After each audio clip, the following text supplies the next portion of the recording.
Good morning, everybody, and thank you very much for joining our webinar today on a very important topic, which is the $28.6 billion restaurant revitalization fund that's going to be administered by the SBA.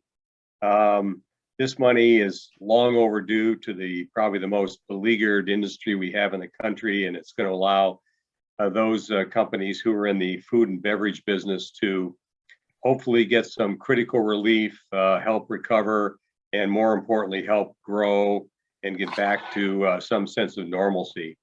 And all this money is part of the American Rescue Plan, which was signed into law March 11th this year by the president.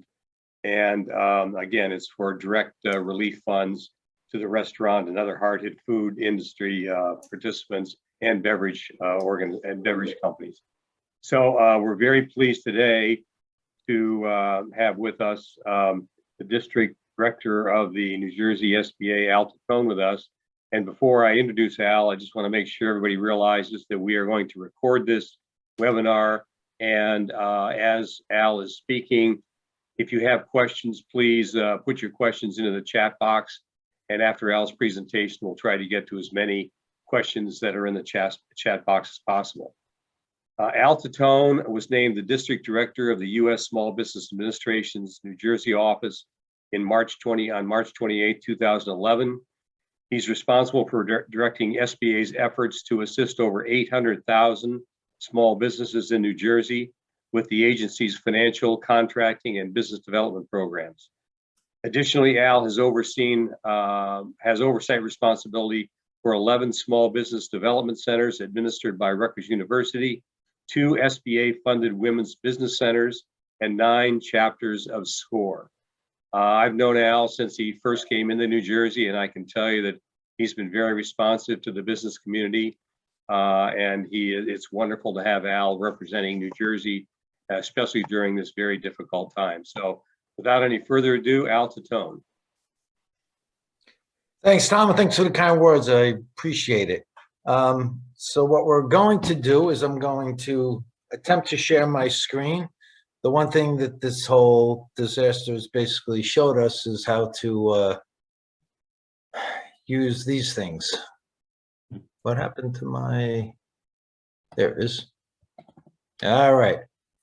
So what I'm going to go through today is the basics for the RRF, some of the background, who is eligible, who is not eligible, and what you're going to need to do to get through it.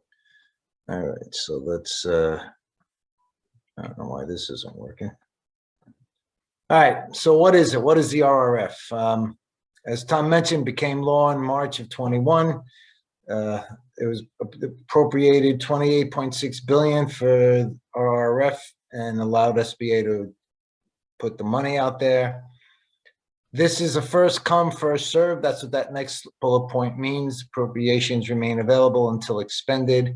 And everything that you get, if you get an RRF, must be used by March of 2023. So who's eligible? Anybody who has not permanently closed their business, including businesses, as many of which we have here in New Jersey, that have had to close due to local or state requirements, and whose primary purpose is serving food or drink. So as you can see here, it says includes restaurants. And normally I don't read bullet points like this, but because of the importance of this, I'm going to. Restaurants, food stands, trucks and carts, caterers, bars, saloon lounges, taverns, snack and non-alcoholic beverage bars. And the rest of these I'm going to mention have to have a third of gross receipts being on-site sales. And that's bakeries, brew pubs, tasting rooms, tap rooms, breweries, microbreweries, wineries, distilleries, inns. Licensed facilities or premises of a beverage alcohol producer where public can taste, sample products, and any place else basically whose primary business is being served food. The one thing I'm going to touch on throughout this is the percentage of gross receipts. If you have a business that is other than restaurant, where it may be your restaurant or your bar or whatever is a secondary business, you have to be able to show that 33% of that, of your gross revenue, comes from that business. And we'll get into that, how do you do that, in a little while. Restaurants can get up to 5 million per location, but cannot exceed 10 million total for the applicant or any affiliated business. Minimum award is $1,000. So what this basically means is even if you don't know what these are, don't worry about it, because you don't have to register there. Those were things that had to be done on the SVOG program.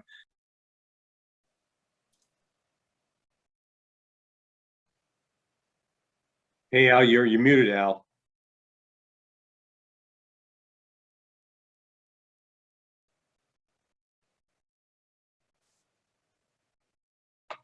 Mute. Sorry, did I just do that? Yes. Okay. All right. So I don't have to repeat myself. Okay. Not sure what I did there. My apologies. Thank you, Tom. All right. So who is not eligible? A state or local government operated business. If you have more than 20 locations, if you're publicly traded, and there are a few exceptions for that in the franchise businesses. If you have permanently closed, if you're a nonprofit, and if you're not eligible for funding of at least $1,000. So what that last sentence means is, let's say once you go through all the math and the math comes out to less than $1,000, you're ineligible to get it, because the $1,000 is the actual minimum amount. Pretty much every organization that is a for-profit is eligible. C Corp, S Corp, B Corp. As a B Corp, you'll either go under CRS partnerships. You can read this. So pretty much every for-profit site, for-profit business type is eligible. If you are on the SBA Franchise Directory, and you can find that online, you will be eligible. You'll be able to look it up. When you go into the application portal, which I'll get into a little bit later, you'll be able to just click on your SBA, your franchise if it's in the SBA Franchise Directory. If your franchise is not in the directory, you could still become eligible, but the franchise has to submit certain things to the agency. So again, take a look at that. I strongly suggest folks go into you can just Google SBA Franchise Directory. It will come up. See if a franchise is in there. If it is not, talk to them and see if they can submit paperwork. The only reason a franchise, is not in the SBA directory is usually one of two things: of an affiliation concern or a control concern. So if your franchise absolutely requires you to do certain things, the SBA will not fund it normally, and so therefore it would not be eligible for this program. Certain bankruptcies are eligible. Let's do this. So you are not eligible if you permanently closed, if you filed Chapter 7 liquidation bankruptcy, or if you're in a 7, 11, 12, or 13, and you were not under an approved plan of reorganization. So if you are under an approved plan of reorganization, even though you are in bankruptcy, you are eligible for this grant. Again, permanently closed does not include those businesses who have closed due to local or state requirements, which we have here in Jersey. Okay, so this is actually changed a little bit, so I want to make sure I get this. I'm going to shut this down. If you've received funds through the Paycheck Protection Program, they're going to be subtracted from whatever your final amount is that you qualified for. Okay, and that's going to be verified by the following: by the EIN, ITIN, Social Security, with the PPP loans. If you received or applied for a PPP loan, you have to use the same EIN number for the RRF application as is used in the PPP application. If you apply for a first draw PPP loan for multiple locations under one EIN and subsequently apply for second draw PPP loan under different EINs, which we actually know does happen in the restaurant industry and the entertainment industry, you have to provide the EINs for each entity that receives second draw PPP loans. Okay, so this last one is not true any longer. If you apply for the RRF and you apply for a PPP loan, you need to take out the amount that you're applying for the RRF from the PPP. You do not have to withdraw your PPP application if it has not yet been funded. Okay, so that's an important difference on this slide. You don't have to withdraw any outstanding application. What you can do, so let's say you qualify for $100. Well, obviously that wouldn't happen. So you qualify for $10,000 under the RRF. You qualify for $5,000 under the PPP. You have to subtract out whatever you qualify for under PPP, whether it's been funded or not, and you would get that in the RRF. You cannot have a shuttered venue grant from SBA to get the RRF. You cannot have both. And here's where this is where I know some of you are looking at that other stuff, and I know what you're thinking, well, how is the SBA really going to know? Well, they do cross-check. It's a possible some could fall under, yes, but every application is going to have to certify current economic uncertainty makes the funding request necessary to support ongoing or anticipated operations. Basically, the certification that you have to attest to, and that's in the application form, tells the SBA you need this money. So if you wind up trying to falsify information, etc., keep in mind you're committing fraud to the federal government. The cases that we see out there are the big cases. There's a lot of smaller cases being tried by the officer in the Inspector General's office. So I'll tell you what I tell you guys all the time.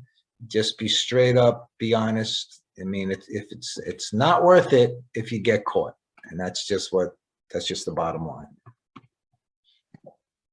So eligible use of funding is pretty much any business expense. Okay, payroll, utility, sick leave, supplies, which includes your cleaning supplies, your raw costs, your beverage costs, anything that is normally needed to run your business. Construction expenses, some are, some aren't. So if you put together an outdoor seating area like many folks have here in New Jersey, you can use these funds for that. What you cannot use the funds for is to expand your business. So as an instance, you decided you're going to build out outdoor seating out the back. So you put up whatever you did. Maybe you did some combination of plywood and plastic sheeting, or maybe all of the plastic sheeting or coverings. That's perfectly legit. What you cannot do is bang out the side of your building and construct walls where that is now and use RRF funds for that. Obviously, you can do that with the proper permits if you like, but you cannot use RRF funds for expansion. Also, I got this question the other day. You cannot use it if you want to move your business to a different location. It is per business, per location. You can also use it on any business mortgage obligation. You cannot prepay, however. So if maybe you're behind a little bit, which I know a lot of us are in this pandemic, you can get yourself up to date on that. What you can't do is prepay any of your loan or interest going forward. Any debt service, same thing. Okay, you can do current debt service. You cannot prepay. Funds have to be used by March 11th of 2023, and you can only use for calculation purposes anything from February 15th of 2020. If you permanently close after getting the funds, the covered period will end when you permanently close or March 11th of 2023, whichever occurs sooner, okay? If you did not use all your eligible expenses by the end of March 11th, 2023, or when you close, you have to pay the excess back to the government. Okay, so basically what this means is there is no date end, like with PPP. This ends on March 11th, 2023, or when the money runs out. Okay, you have to use the funds, and when you use the funds, you have to give an expenditure report for when they're there, right? So you have to justify everything you've done. So please keep good records and show what you've done with them and where they've gone. Until you use the funds assessment beginning in December of this year, you're required to provide self-reported, unaudited data detailing distributed use of funds through 2023. There's going to be more guidance on this coming out. Obviously, this isn't all written quite in stone yet. I'm going to touch on this a little bit later, but while I'm thinking of it, I want to make sure we do it now. A big difference that we're telling folks between this and the PPP. Under the PPP, we strongly encourage folks to use a separate account for PPP funds. We're doing the opposite with this. What you want to do is when you get the RRF and you're putting in your application, use what the normal restaurant account is. And the reason we're telling people that because they are checking those accounts before they're putting money into them. And if it looks like a new account, it's going to put a pause on your application.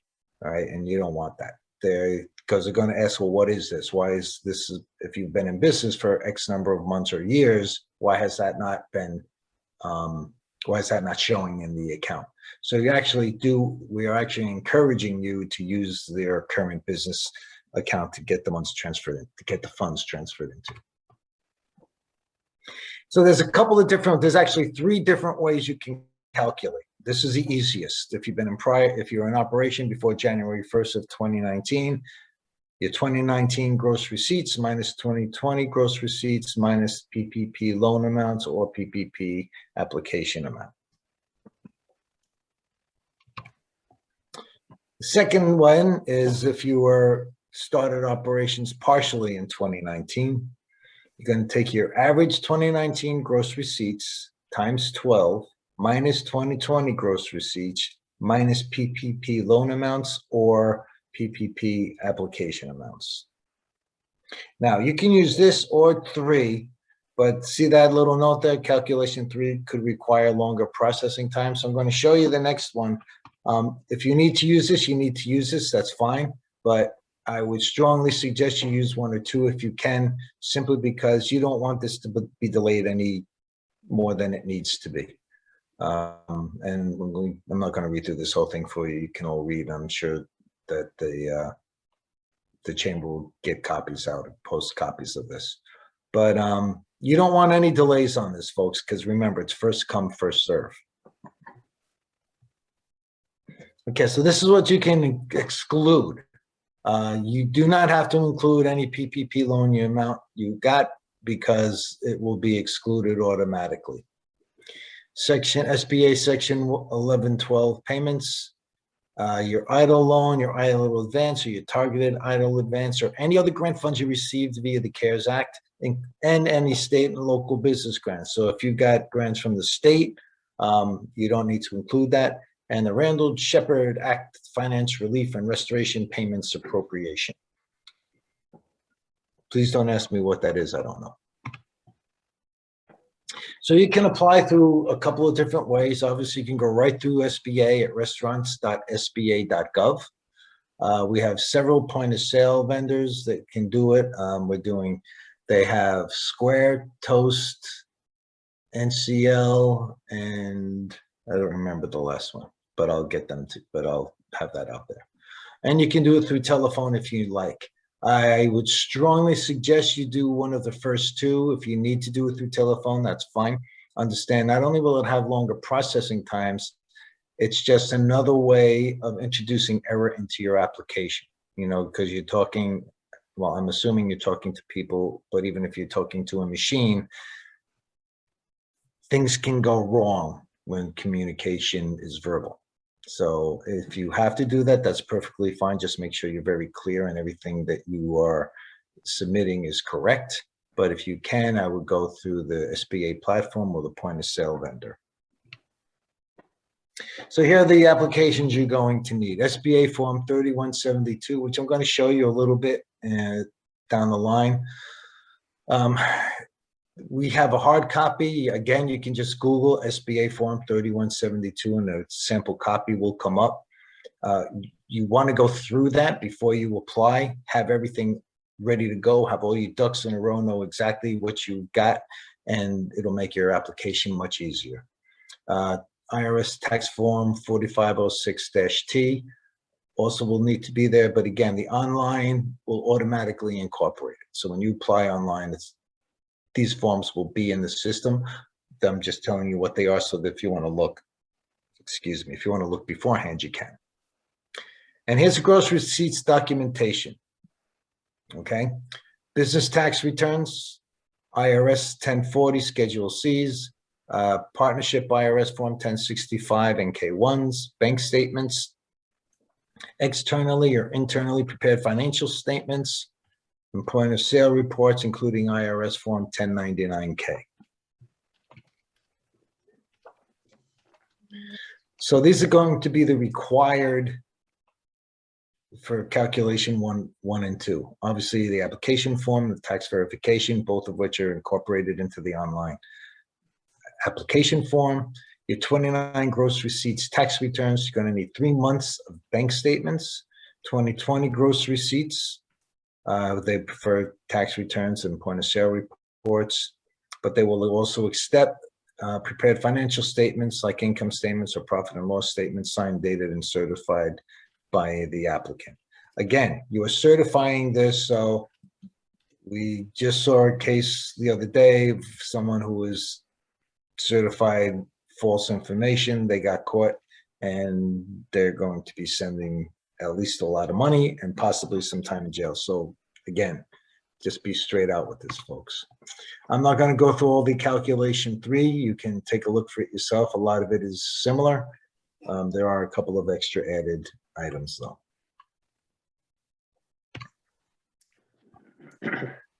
In addition to the documents previously, if you're any of these things, you have to prove that 33% or 1/3 of your sales were on site. Okay. And you can do that through tax and trade forms, state or local forms, and you guys can read. The biggest thing here is you need to prove that 1/3. That is absolutely critical. So, you know, we get a couple of comments, well, I have a hotel, but it also has a restaurant in it. Can I get it for the hotel? Well, you can if your restaurant represents 33% of your gross receipts. If it doesn't, you cannot. On the other hand, if the restaurant is in itself its own separate entity and it can approve and it can apply as a separate entity, it's absolutely fine. Okay, so the big key here is the 33%. You can get help on the 1-800 number. You can call us at the district office. We'll do our best. Just please keep in mind we have 3 or 4 of us basically responding to all the lenders and businesses in the entire state. So we may not be our usual 24-hour reply, but we'll try to get to you as quickly as we can. And when they say help is available in multiple language, that is on the 1-844 number. And I think they have like 10 or 12 languages that they can handle. Okay, provide complete documentation. I'm going to tell you why you want to make sure it's complete. If there's a mistake, only one that can change it is you. And I don't know how soon you'll find out you made a mistake when you apply. So what you want to make sure is, while you want to get in there quickly, you also want to make sure that it is accurate. Okay, because if it is incomplete, you stop right there in line. So think of it as, you know, you're on a big line for a concert, right? And you stop and you're, you know, fixing something, people start walking by you. You will lose your line in place. And if it's, let's say it takes you an hour to respond, well, you could have thousands and thousands of people jumping ahead of you, which is why, you know, we want to provide the information right up front. Make sure you have a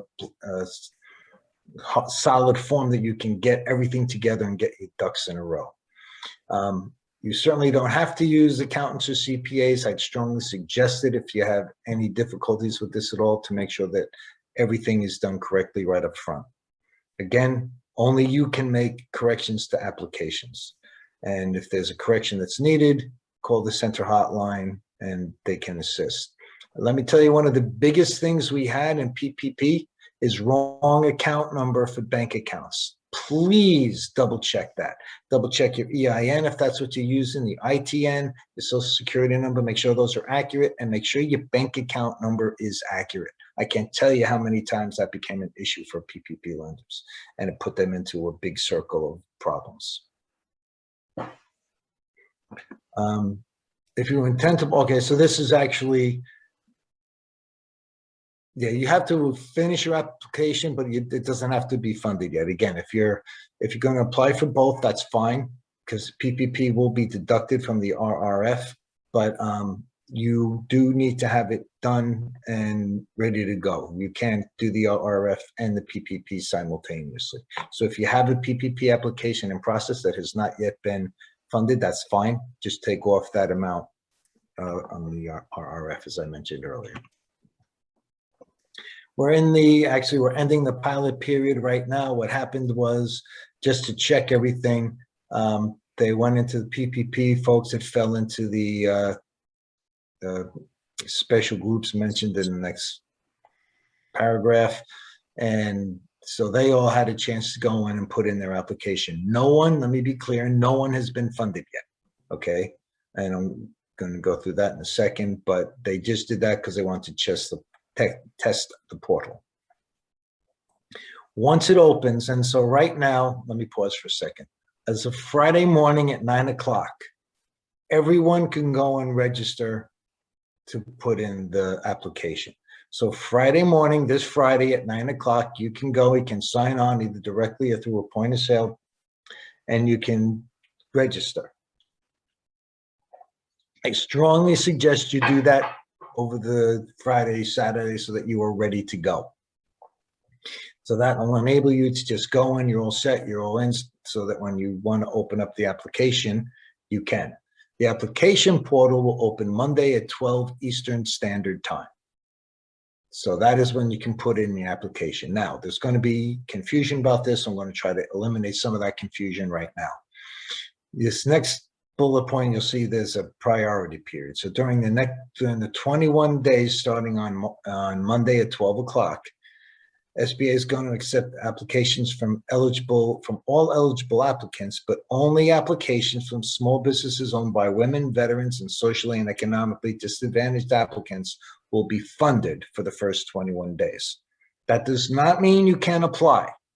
That means that you should apply and get yourself in line as quickly as possible. It just means that if you do not fit into one of these categories, you will not get funded until day 22. And day 22, everyone will be processed and funded until the program funds are exhausted.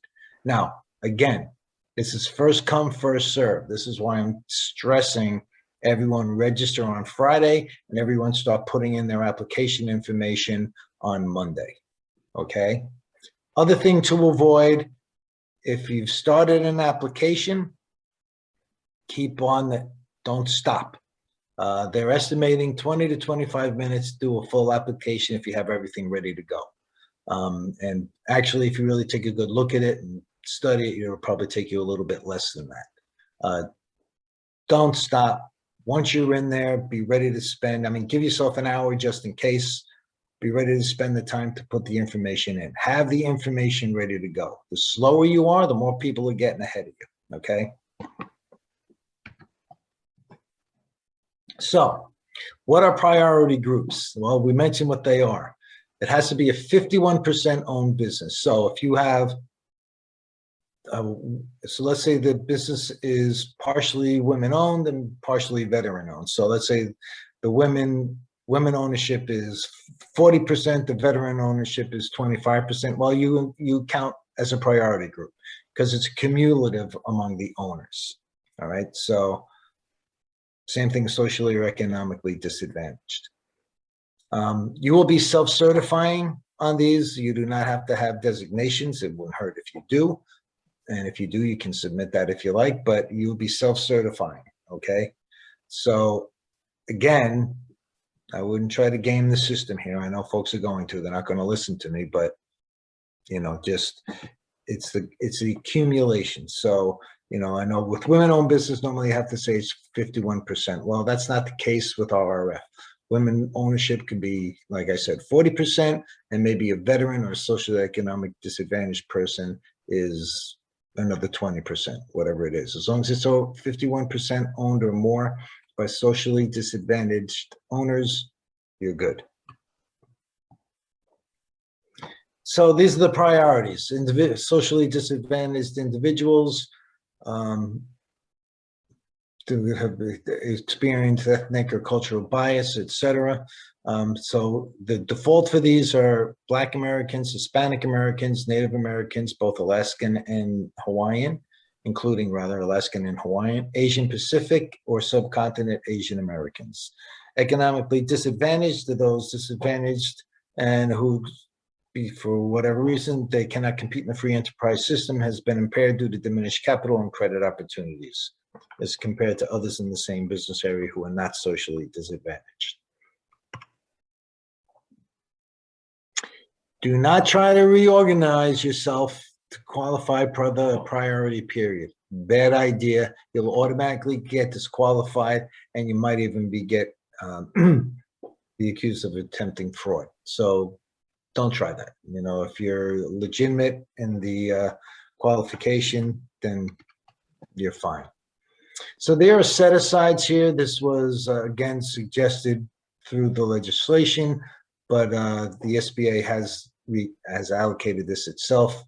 $5 billion is set aside for applicants with 2019 gross receipts not more than 500,000, and another $4 billion is set aside for applicants from 2019 from $500,000 to $1.5 million, and another $500 million is set aside for applicants with 29 gross receipts of not more than $50,000.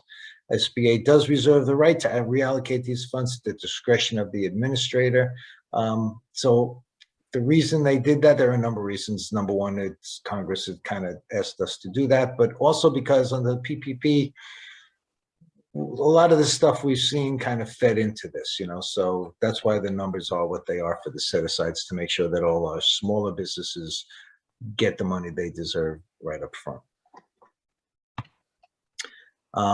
That's Q&A now, but if it's okay with, I don't know what, Tom, what you guys want to do, whether you want to take questions now on this, you want me to quickly go through the form, let me know. I think, yeah, going through the form might be helpful because I'm sure people would like to see what that's all about. So if you could do that, Okay. then we'll get to Q&A. Sure. All right, so what I'm going to do here with the form, folks, is I'm just going to kind of go through it quickly just to show you. I'm not going to go through every single item on it, but just to give you an idea what it looks like, right? So you're going to have your business legal name. Applicant is actually the business, as you'll keep seeing. I mean, although you're putting in your name and stuff. If your legal name is different than your DBA name, most of you already will know this. I mean, this stuff is all very straightforward. So this is important, right? EIN. This number has to match any round 2 PPP loans you got, and who you got it from. I'm sorry. This is where the funds are going to be deposited. Again, make sure it's going to an existing account and let them know if it's a checking or savings account. Again, if this does not go into an account that shows a history with the business applying, you're going to get stopped, okay? And you're going to lose your place in line. Anybody who has 20% more of equity has to be listed here, okay? You can see how that is. You tell them what kind of corporation you are. If it's a state or local government business, obviously, as I mentioned, if it is, you can, and you just go through these different questions. You're going to need to figure out which one of these you're going to check. Keep in mind that 33%, if you're a bakery or a brewery or a microbrewery or whatever you are going to have to prove that a third of your sales, or just under a third of your sales, are from on-site. I'm sorry, just a third of your gross revenues from on-site sales. If you are permanently closed, you are not eligible. I am in bankruptcy. If you are, it doesn't mean it's dead stop. No, you just have to let them know what kind of bankruptcy you're in. Again, this is where they're going to start talking to you about the PPP loan. How much did you get? How much did you receive? They haven't told us yet. So this form came out before they made the differentiation about PPP If you currently have an application for PPP, initially they were going to say you had to rescind it. As I mentioned earlier, you don't have to. So I guess what they're telling us so far is that you put it in here. I don't know whether the online application will change that or not. I will get some clarification for that. Well, I'm hoping to. I haven't had answers yet, but we will see. Are there affiliates? And remember, there's a whole affiliation thing that you have to take a look at. I mean, these are all pretty straightforward questions, right? So you're going to look. So this is going to be applicable, especially for that calculation 2 and calculation 3. You want to, if it was after the 2019 date. And here's how you're going to calculate what your funding amount's going to be, okay? Gross receipts, etc. This is all the stuff you want to make sure you have ready to go. You want to be able to just punch these numbers in once you get into the application. Okay, again, same thing. Okay, so you can see this is all very straightforward. There's a fair amount of information, but again, you can just go through all this stuff, right? And it's, again, it's going through each different way of you can get funding. Again, if you can avoid it, I'd avoid doing the calculation 3 account, because no matter what, it will delay your application. Okay, and then here you tell them, what am I going to use it for? This is what you're going to tell them, which of these, if all of them, that's fine, you're going to use it for. And here's a priority thing. So again, you're going to be self-certifying. If you have one or more women, veterans, socioeconomic, again, this just has to total 51% or more to get into the priority group. Okay, so required documentation is telling you everything that's required for this. I guess I am going to go through the whole thing. And again, folks, just when you read through this, you're going to see this is very straightforward. The reason I want you to go through it all is that you have everything ready to go. Check off everything that applies so that when you get into the application, you got to look. You don't have to read everything, because this is going to be in the exact same order on the electronic application. Have this stuff filled out, have the forms ready to go. It's really important that you get the application done and in as soon as you can.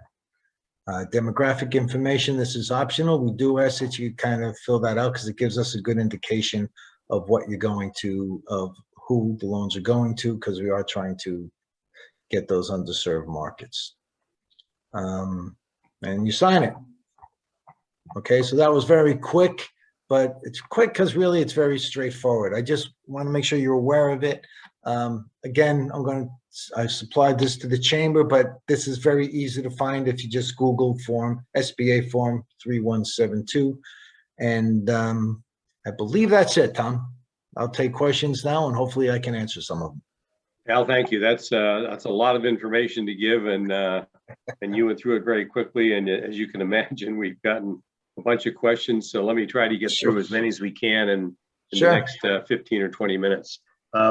Just to recap, though, the keys are that registration starts Friday morning, and you cannot apply unless you register. So therefore, Friday morning is the key.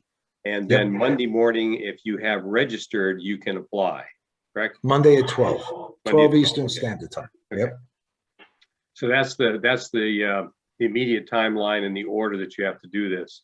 And just if we're not going to get to all these questions, but again, the hotline number would be the number that people would call with any further questions that don't get answered today, correct? Yes, 844-279-8898. You can also send an email to restaurants@sba.gov. Okay, so those two things, I guess, we will also put in our information that we're going to send out to the registrants today. So let me just start with a couple of questions here. Sure. There are many programs out there: PPP, employment retention tax credits, EIDL loans. You know, a plethora of different availabilities of funds for people who are in distressed situations. You mentioned the PPP, where you have to deduct that, and also EIDL loans. What about employment retention tax credits? If it's not a federal program, you don't have to deduct I mean, you don't have to deduct it. Okay. Think of it that way. That's the best way to think of it. So the state stuff, you don't have to worry about. Okay, so if you also got grants or loans from a county organization in New Jersey, that does not have to be deducted. Not as it stands right now. And if Okay. that is incorrect, I'll let you know. Okay. Now, eligibility, the 33% eligibility requirement. What about private social clubs, country clubs, facilities like that that have a heavy component of restaurant parts of their business? Are they eligible? They should be. It kind of depends on how they're structured. A lot of private clubs are not actually structured as for-profit organizations, it's structured as nonprofits. So if they're a for-profit organization and they're selling to you got the whole membership thing. So what you have to show is, so if I'm in a private social club, I'm paying dues every year, right?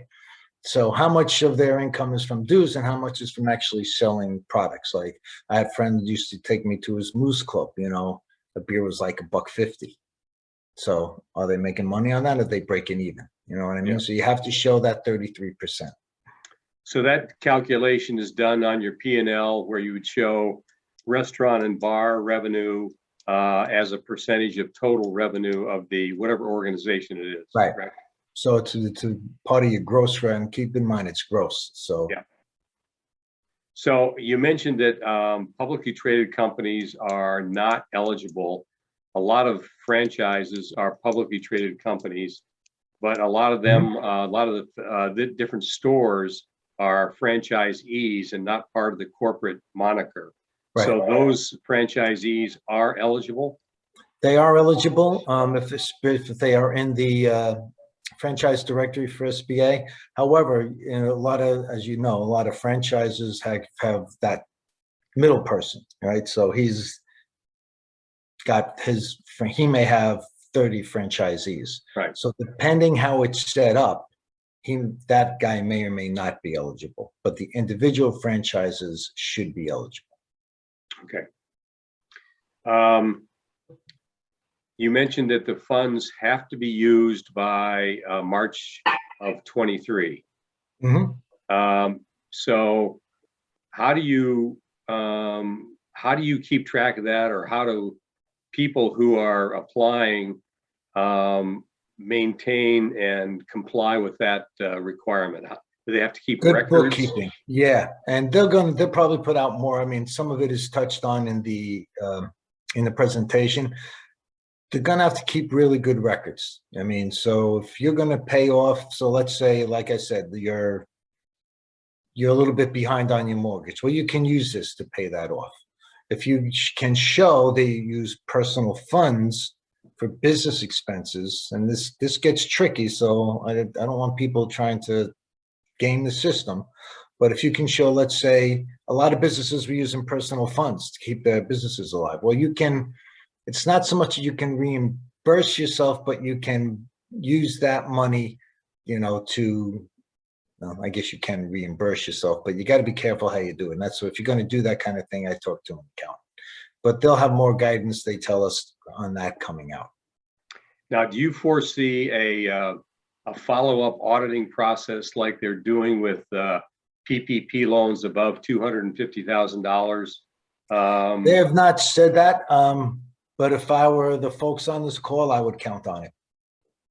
Okay. I don't know that they will. And again, this is not SBA policy. This is just Al Titone with doing what he's not supposed to do. I would count on auditing. They have said that they could audit and that there will be spot audits. Whether there'll be a blanket audit like happened with PPP, I don't know. But you can depend that there will be some auditing going on. So the record keeping is key, and make sure you can verify what you're putting in your application. Yep. Okay. Now, a lot of the application that you put on the screen keeps referring to 2020 gross receipts, gross revenues versus 2019. Mm-hmm. We are now 4 months into 2021. For companies that are that were not in business prior to 1/1/20. How do you compare 20 versus 21? Yeah, there was some stuff in there. There was some calculations in there for folks. It's that whole gross revenue times 12 type thing. But you had to have been in business for the applications in 2020 and at least for February of 2020. So if you were only in business for part of 2021, I don't remember the calculation offhand, but it was in the presentation. So there is a calculation you can do. Obviously, if you don't have much to report, you're not going to get as much. But the other thing folks need to remember, you're also eligible if let's say you were starting a business and you put your down payment in, you bought your restaurant equipment, you put out all this money, you never opened your door, but you still had expenses. You could be eligible for this. So you can still put in for this. Okay, you just have to look at the calculations and, figure out the timeline. But all of those folks would still be eligible. It's just a matter of, getting the numbers together. And again, I'd probably use an accountant for that. And you also showed in your presentation that the covered period begins on February 15th of 2020. So they're now applying in May of 2021. Right. So you have 14 months of expenses that can be applied to this. Mm-hmm. But did you say that if they were funds that came from the owners from their private bank accounts or their, a second mortgage on their homes or credit cards, they are not eligible? No. They should be eligible. They just have to be very careful in showing that. Okay. Because that will almost, so for instance, let's say you used a credit card, right? That's almost definitely going to send up some kind of a red flag. Yeah. Doesn't mean that it's legitimate. It's just that there's a lot of fraud protections put in, just like in PPP2. There's a lot of fraud protections put in. They just want to make sure people aren't paying off, their Tahiti vacation or something. Okay, so they have to keep really good records. And funds that come from, let's say, family members who have assisted in keeping the business alive, that would also apply as long as those funds were legitimate business expenses? That's going to get trickier. I don't want to say yes or no to that. That's going to be more than likely that was just a cash transfer. Very few folks do that with a agreement or a contract in place, and without that, I think you'll have a hard time proving it. Okay. So that's all I'm going to say on that. Now, one of the criteria or one of the documents you need to provide according to your presentation was 3 months of bank statements. Can you tell me why they need 3 months of bank statements? I think what they want to do is they want to make sure that you actually had an account for this program. So they're going to look at the account first, see how old it is, which apparently they can tell from the number. I did not realize that. Mm-hmm. But they also want to see what you've been doing, what you were doing during those 3 months. I'm guessing that they're going to look and see, do you really need the money? You're attesting you need the money, but if you've got $3 million in your account, why are you applying for this loan? I mean, that's just a guess, but that's what I would think. They want to make sure. So they're even though you show that you have, and through your financial statements, that you've had a reduction in gross revenue, if you show bank statements that have a lot of cash, and which means that you'd be well reserved and sheltered from maybe a downturn, that's going to be maybe a determining factor to the negative? It could be. I mean, I'm not going to say it's automatically going to disqualify you, but again, they're really looking to get to those businesses that were hardest hit. And the bottom line is, if you're well qualified, if you're well funded, you don't really fit that. So that begs the question of which 3 months of bank statements do you give? I think it's up, again, that's one of the questions I haven't had answered yet. I think it's any 3 within that time period, starting in February of 2020. So you can, if you want to get around that issue, you can pick they don't have to be consecutive months either, right? You can have any 3 months of bank statements you like. That's what it says. Again, there could be other guidance coming out. They did not Okay. say consecutive. Okay. So that's one way of You kind see of that, Tom? getting around that issue. Yeah, right. Making sure you don't get rejected. Yeah. So when you come to the point of determining gross revenue, would state sales tax returns be allowed for showing revenue, or do you need a traditional bank statement that shows revenues on the top line? I'm going to say you could probably use state tax returns, but they may not consider it sufficient, so they may ask you for more. Okay. So that's really all I can tell you on that. I mean, if you can provide more, I would. So getting to this funding, I mean, in theory, if you do it right and you don't have duplicate dollars covering the same expenses, and you make all the appropriate deductions, you can, in theory, get PPP draws, first and second draws. You can get employee retention tax credits. You can get the restaurant revitalization funding, and you could have an EIDL loan. You can have all of those if they don't conflict with each other, and you properly deduct the one source of funding from the other. Yeah, I can't talk to the credit because that's not us, but everything else, yeah. As long as you're not double dipping, as long as you're not covering the same period, and let's face it, folks, it's over a year. So it shouldn't be hard not to cover the same expenses. And there's no narrative required in the application to document how stressful it's been or how much economically distressed you've been. Just the numbers speak for themselves. Yep. Everyone knows how much this industry has been affected. So, okay. And I'd actually encourage people not to add too much into that. I would strongly encourage folks to make the application as straightforward and as simple as possible. What you don't want is somebody questioning, why did they include this? I know we all want to tell our stories, and I totally get it. I listen to them multiple times a day, but you want to show the numbers are going to determine what happens. So I mean, if you want to put a little narrative in there, that's fine. If you want to make a 3-page narrative, I would not. Yeah. So just a very practical question I have about this versus PPP. It seems to me that the PPP loan application, and I realize that's a loan versus this being a grant, is a little more user-friendly than this grant application. Mm-hmm. And according to our discussion before coming on the air, there is still PPP money available to people. And this grant money, your thinking is it's going to go very fast. And so I would assume then that the grant money, there's a possibility if you apply for $10,000, you might not get all of that. Is that correct?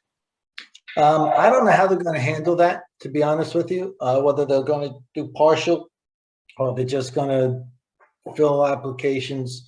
The way they're talking about it now is they're basically going to fill applications until the money looks like it's going to run out. So I don't want to conjecture. I don't know how they handle that.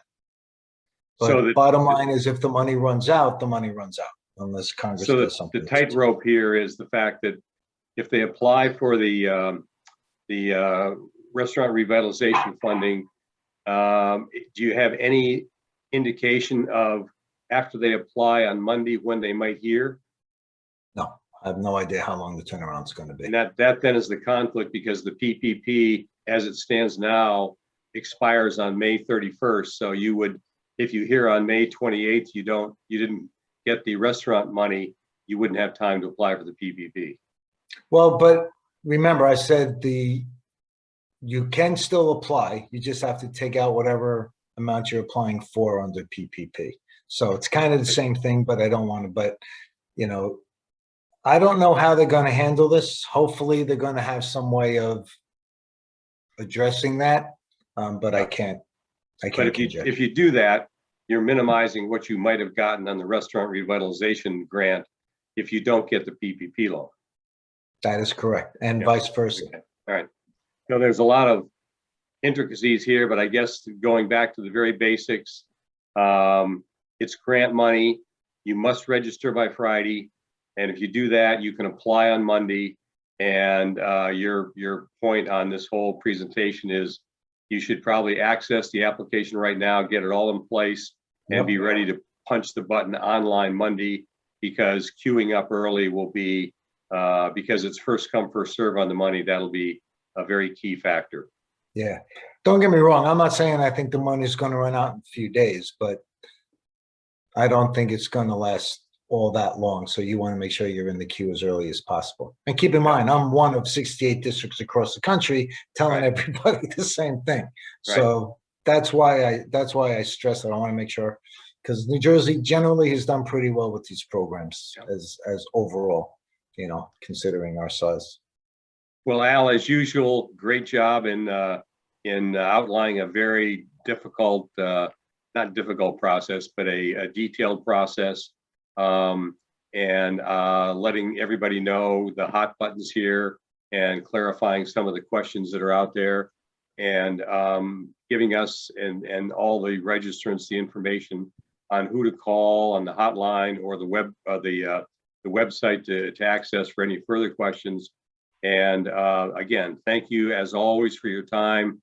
It's always very informative, and appreciate all the people on the call today. And hopefully you got information here that will help you with getting some funding that's vitally needed. So thank you to everybody. And again, Al, thank you very much for being part of this today. Thanks for having me. Happy to be here. Thanks, Tom. Yep. Okay. Thank you all.